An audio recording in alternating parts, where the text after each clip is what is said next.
Eyo, c'est à vous la parole. Merci. Donc, tout d'abord, je tiens à remercier la Fondation Estelle Atlas. Ensuite, je tiens à remercier tous les participants à ce colloque assez impressionnant. Et par la suite, il faut avouer que je suis un spécialiste au niveau de la littérature et les arts, plus précisément. Donc, je travaille sur l'art pictural, donc le XVIIIe siècle, Diderot, et son rapport avec Philippe Solers, qui vient de nous quitter pendant cette année. D'accord ? Donc, personnellement, je ne suis pas vraiment dévoué au niveau de ce qui est en rapport avec la matérialité et tout ce qui se consacre au Moyen-Atlas, etc. Mais j'ai essayé un petit peu de faire des recherches pour essayer de développer ces compétences-là en rapport avec ce sujet. Alors, mon intervention va s'articuler autour de la question du savoir littéraire, du savoir culturel et son poids au niveau du savoir impérialiste. Et je vais me focaliser sur un théoricien palestino-américain, Edward Said, bien évidemment, ainsi que des théoriciens de l'Inde, Ranajit Goa, parce que la situation en rapport avec le territoire marocain est assez étroite, surtout au niveau de l'Inde. Je vais aussi parler sur Gayatri Spivak, son lien avec le subalterne, etc.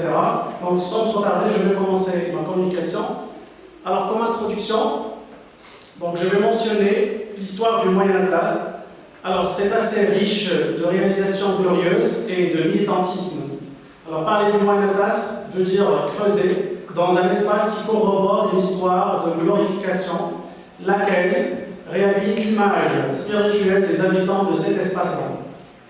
Nous ne pouvons pas parler du Moyen-Atlas tout en négligeant l'histoire de tout un pays sous occupation, et je parle ici du protectorat. Le Maroc était sous protectorat, ce qui oblige les habitants des montagnes ainsi que ceux des villes à se regrouper et à créer ce qu'on appelle une résistance face à l'occupation française. Dans le cadre de la résistance et du militantisme, les tribus amazirs au sein du Moyen-Atlas sont connues par leur réputation, à savoir la lutte contre toute occupation du territoire par des soldats français. Alors, la bataille de Véry, comme exemple, représente une image historique que l'adversaire ne peut nier ni effacer. Alors, en 1914, cette bataille a fait couler beaucoup de sang aux côtés de la rivière Omralir et plus précisément l'espace territorial de Véry. Alors, les interventions qui se consacreront à l'histoire de ce territoire se focaliseront bien évidemment sur l'aspect historique et le militantisme durant cette époque coloniale. Par ailleurs, ce modeste travail-là se veut un penchement sur un point culminant qui sert aussi de pilier à la libération des territoires occupés par le colonisateur oppresseur. Alors ici, le lien entre l'oppression et la colonisation est très étroit, donc nous allons voir comment. Alors, il s'agit bien de se focaliser sur l'aspect de la langue et son pouvoir dans la domination hégémonique. La question qui semble être d'une importance est la suivante. Peut-on lutter contre le colonialisme à travers la langue et la considérer comme une arme qui permet la réhabilitation de la culture locale d'un pays sous domination? Pour tenter d'apporter quelques éléments de réponse à cette question, nous allons mettre l'accent au début sur le rapport entre la littérature et le pouvoir impérialiste. Autrement dit, il s'agira de voir comment les écrits coloniaux facilitent l'acceptation d'une tutelle et la valorisation de l'autre au détriment de la culture locale. Dans ce cadre, le créant des parallélismes avec d'autres pays partout dans le monde, et plus précisément au sein de l'Afrique, qui ont subi aussi une hégémonie et qui ont su s'en libérer. Dans cette perspective, nous pouvons citer Frantz Fanon, un écrivain négro-africain, qui, dans Peau noire, masque blanc, démontre que la langue fait assujettir le colonisé et lui procure un sentiment d'infériorité par rapport au colonisateur. C'est-à-dire que la langue sert de pilier pour se sentir inférieur, d'accord, et créer une image sacralisée un petit peu de ce colon-là, parce que sa langue est considérée un petit peu comme une langue sacrée, etc. Ensuite, nous mettrons en exergue la réhabilitation de la culture locale, et précisément amazigh, à travers la revalorisation de la langue maternelle, mais aussi à travers des écrits qui remettent en question l'image véhiculée par le colonisateur. À travers le recours à la donc l'indigène colonisé, peut se positionner dans le monde, non pas en étant un moi aliéné, mais en étant un sujet portant comme objectif la revalorisation de soi. La libération peut se faire non seulement à travers la langue locale, mais aussi via la langue de l'autre, pour lui montrer que l'indigène est assez intelligent dans la mesure où il peut se servir de la langue du colon pour le surpasser. Le français est une langue qui est liée à un héritage colonial relatif à son tour, à l'époque du siècle précédent. Il s'agit bel et bien, pour une génération, celle qui a côtoyé cette colonisation, d'un rapport au moment d'enfance sous la domination française, laquelle a servi à créer un imaginaire collectif sur ce qu'on appelle la guérilla linguistique, c'est-à-dire la guerre à travers la langue et non pas à travers les armes. Et je peux vous renvoyer ici à Khayr el-Din et les Samourides dans Poésie toute entre les années 1963 et 1965. Ceci n'empêche pas ces écrivains d'aller au-delà du pouvoir hégémonique, à savoir créer une littérature monde qui dépasse les contraintes du territoire pour revendiquer la culture locale. Alors le premier point de l'intervention, la langue comme un dispositif du pouvoir. Alors la structure colonisatrice fut considérée comme une méthode de dépréciation des cultures dominées en mettant en exergue la culture du colonisateur. Autrement dit, il s'agit de marginaliser la culture locale en la taxant d'infériorité. Cette manière d'assujettissement se fait à travers le maintien des canons officiels pour que le colonisé ne véhicule pas sa langue, voire sa culture. Ceci pousse le colonisé à vouloir s'approcher de la culture de l'autre, c'est-à-dire du colon, puisqu'elle se considère comme une culture supérieure. La production d'un langage colonial a servi de pilier pour mieux valoriser cette culture supérieure et enterrer la culture locale du pays colonisé. Alors on peut parler à cet égard du continent africain et plus précisément du Moyen-Atlas. Dans cette perspective, les récits de voyage et les écrits des ambassadeurs s'attachent à montrer les failles des peuples dominés à travers et via ce qu'on appelle la valorisation de la culture du colonisateur, qu'on peut considérer par la suite comme une culture supérieure par rapport à celle qui s'avère inférieure, celle du colonisé. De plus, en parlant des récits, les rôles joués par les personnes faisant partie du territoire colonisé sont assez marginalisés. Je vous donne un exemple ici d'un personnage très connu dans le voyage de Charles de Foucault au sein du Maroc. C'est le personnage qui s'appelle Mardoché. Alors Mardoché vient à Bissour. Alors Mardoché, c'est un personnage qui est marginalisé au sein de ce récit de Charles de Foucault, mais à travers une réécriture de ce récit-là, donc on va revaloriser et réhabiliter le statut de ce personnage-là, qui s'avère en réalité une personne juive, d'accord, qui a joué un rôle très important dans ce récit. Alors c'est un écrivain marocain qui va créer un autre ouvrage qui s'appelle Kibir el-Mi, et l'ouvrage s'appelle Mardoché, d'accord. Donc c'est un ouvrage éponyme qui porte le nom de son héros. Ceci permet de savoir que le dominé reste toujours inférieur, même s'il joue un rôle très important.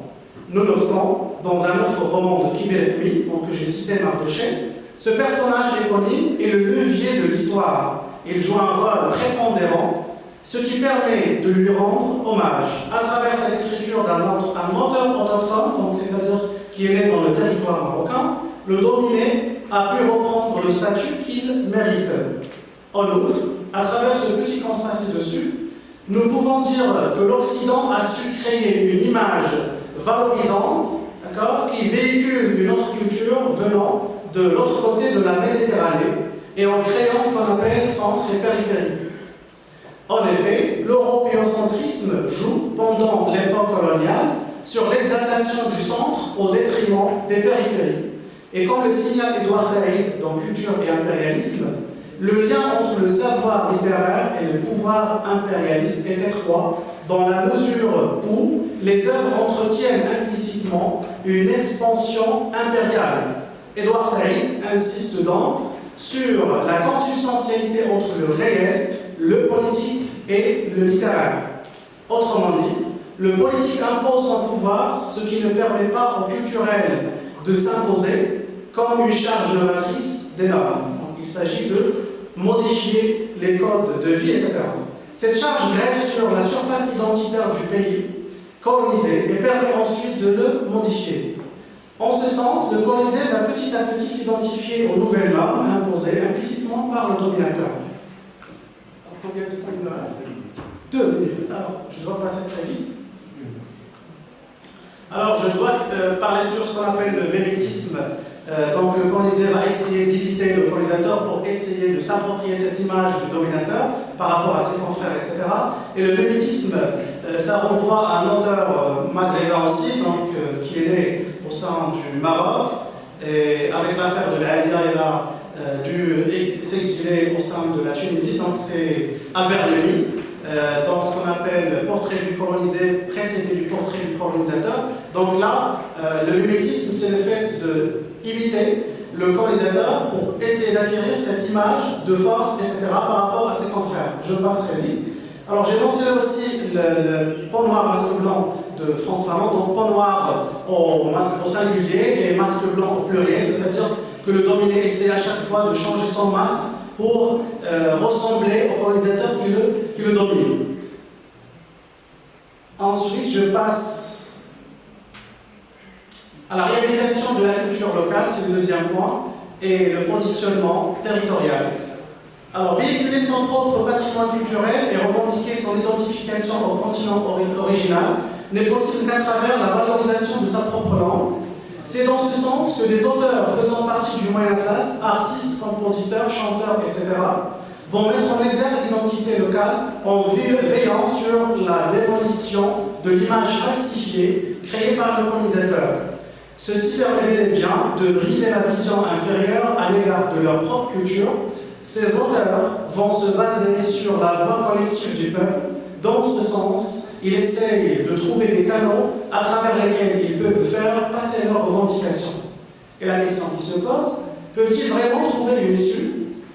Pour mieux illustrer ceci, nous pouvons citer comme exemple, même si cela se passe dans un autre continent, l'histoire d'une femme qui était à l'origine de la naissance d'une révolution issue de la voix des opprimés qui n'ont pas pu avoir accès au canal officiel.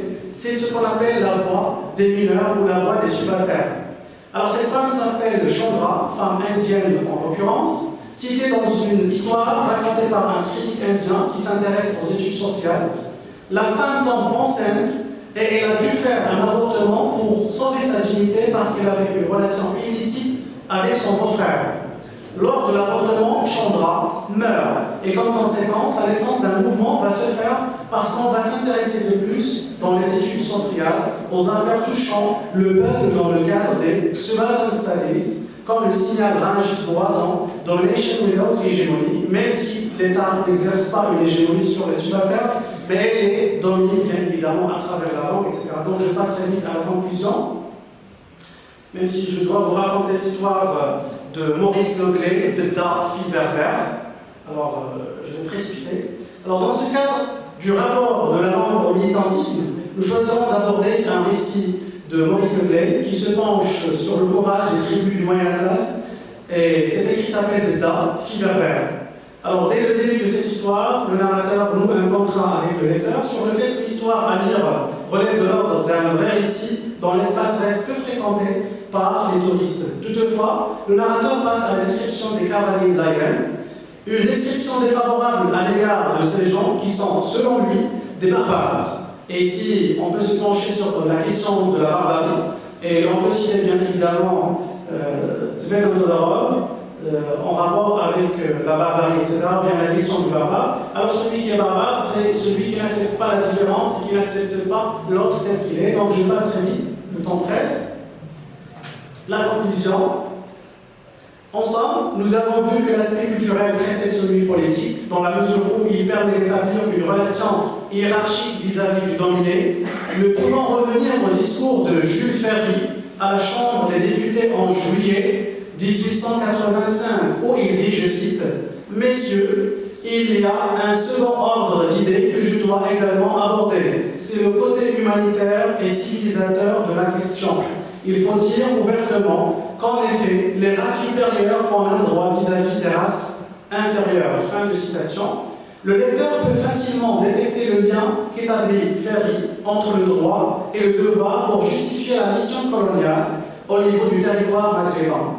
De même, au niveau du grand dictionnaire universel du 19e siècle de Pierre Larousse, on considère le reste de la race nègre et qui fait partie du territoire africain comme une race inférieure au niveau intellectuel. Elle se rapproche de certaines espèces animales par leur forme anatomique. Ils sont donc loin de conférer le droit d'abuser de leur faiblesse et ceci impose le devoir de les protéger, en bref, les civiliser.